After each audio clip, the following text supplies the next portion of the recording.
Качыңыз тоқтам емеске, мыйзамға баш ийбейсиз, туура эмес кылып атасыз азыр. Аяк тартып албаймын. Колуңузду алыңыз тоқтам. Бишкектеги Кайнар ресторанында Куран окутулуп жаткан видеого тартмакчы болгон журналистке кол салган адам кармалды. Ал 32 жаштагы жаран болуп чыкты.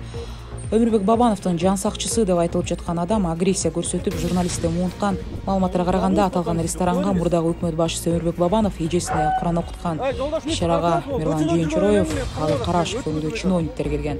Бирок буга чейин өкмөт ушул иш-чараларга той аштарды өткөрүүгө убактылуу тыюу салган, баш ийбегендерге айып пул салынат деп эскерткен. Высокопоставленный чиновник наш, вот смотрите, что делают, а?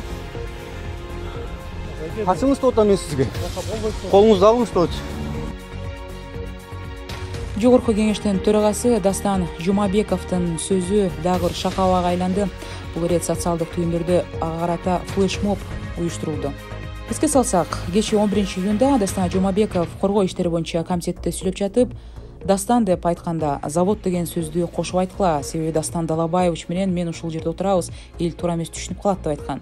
Буга байланыштуу кыргызстандыктар өздөрүнүн ысымдарын жазышып, жогорку кеңештин башчысы болсо флешмобду түшүнүү менен кабыл алып, өзүнүн расмий аккаунтунда Франкфурт деп айтып жатканда Намайне деген сөздү кошуп сүйлөңүз деп жазып калтырган.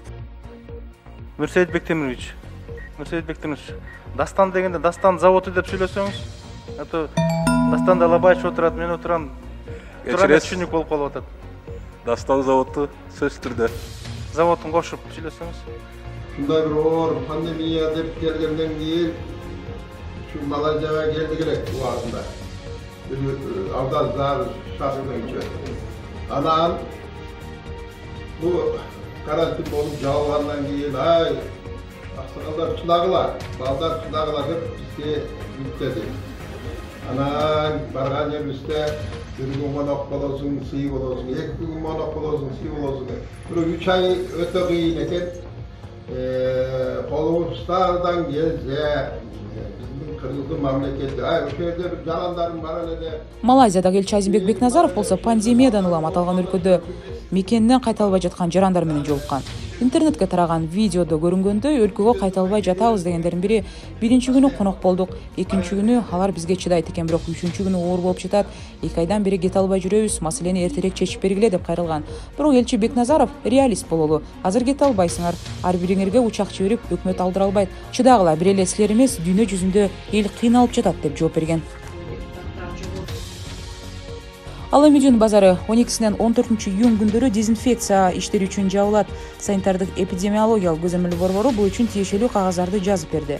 Буга чейин Бишкекте Орто Сай жана Ош базарлары дезинфекция үчүн жабылган. Кыргыз өкмөтүнүн экинчи антикризистик планына ылайык ишкерлерге жеңилдетилген насыя берүү программасы иштелип чыкты. Ишкердик субъектилерди каржылоо программасына алганда ал кредиттер бизнес өкүлдөрүнө 22-синен 25-июндан тарта бериле баштайт.